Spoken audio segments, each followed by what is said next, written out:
Hello dear students, welcome to our channel Educational Goal. और आज के इस वीडियो में क्लास 10th के लिए जो हमारी सीरीज चल रही है इंग्लिश सब्जेक्ट की, उसी में आज उनकी दूसरी पोयम, और उस पोयम का नाम है ए टाइगर इन द जू।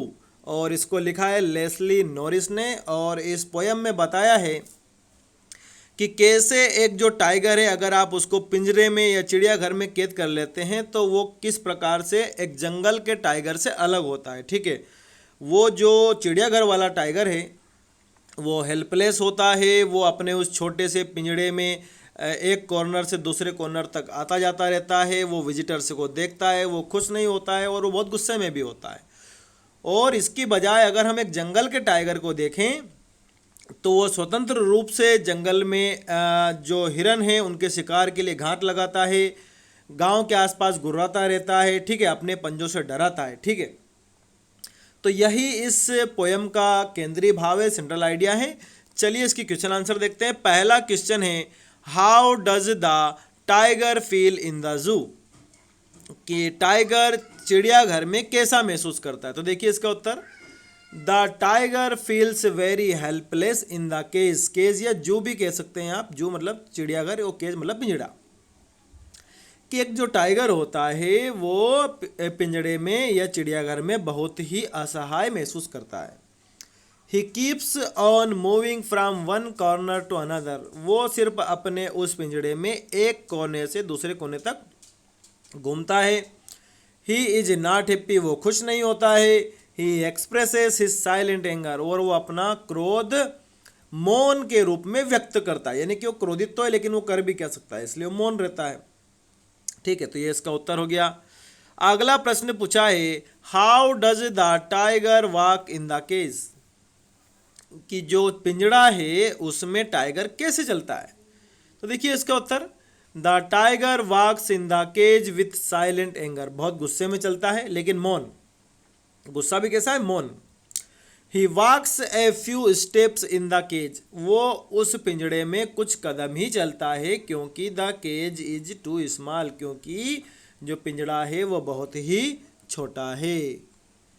अब अगला है, what message do you get from this poem? इस कविता से आपको क्या संदेश मिलता है? तो देखिए जरा, फ्रॉम दिस पोम, देखो पोयम को हम पोयम बोलते हैं लेकिन इसका शुद्ध उच्चारण क्या है? पोम। ठीक है, कि from this poem we come to know that animals like to live freely in the forest.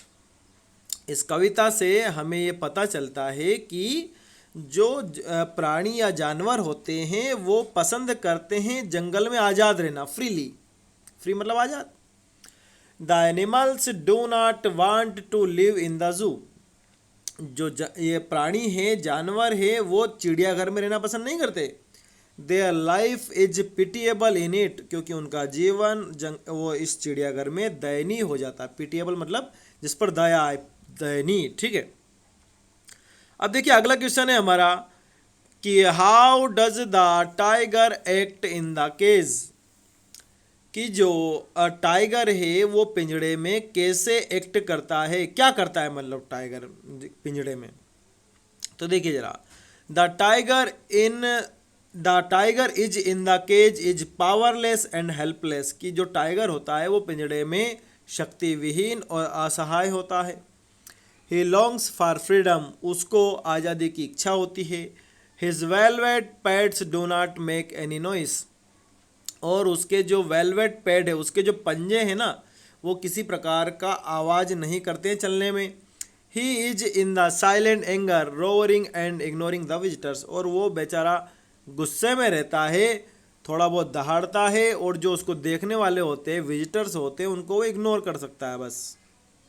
ठीक है, आप इसमें यह भी कह सकते हैं कि he keeps moving from one corner to another. ये लाइन भी इसमें आप जोड़ सकते हैं। ठीक है, अब आगे देखते हैं कि what would the tiger do in a forest? कि अगर टाइगर जंगल में है तो वो क्या करेगा? तो देखिए जरा, अगर जंगल में तो क्या करेगा? इन the forest the tiger can enjoy complete freedom. कि जंगल में तो टाइगर पूरी आज़ादी को आनंद उठाएगा उसका। He would walk around freely without any fear, कि वो चारों ओर आराम से घूमेगा बगैर किसी डर के।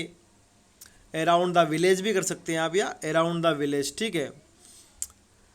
ही would terrorise the villagers by growling, वो गांव वालों को गुर्रा कर डराएगा। He would show his teeth and claws, वो अपने दांत और जबड़े दिखाएगा, उन लोगों को डराएगा अगर वो जंगल का है तो, ठीक है। तो इस तरह से इस पोयम के भी क्वेश्चन आंसर हो गए। हमारी सीरीज जारी रहेगी, बस आप सब्सक्राइब करना ना भूलें। Thanks for watching this video.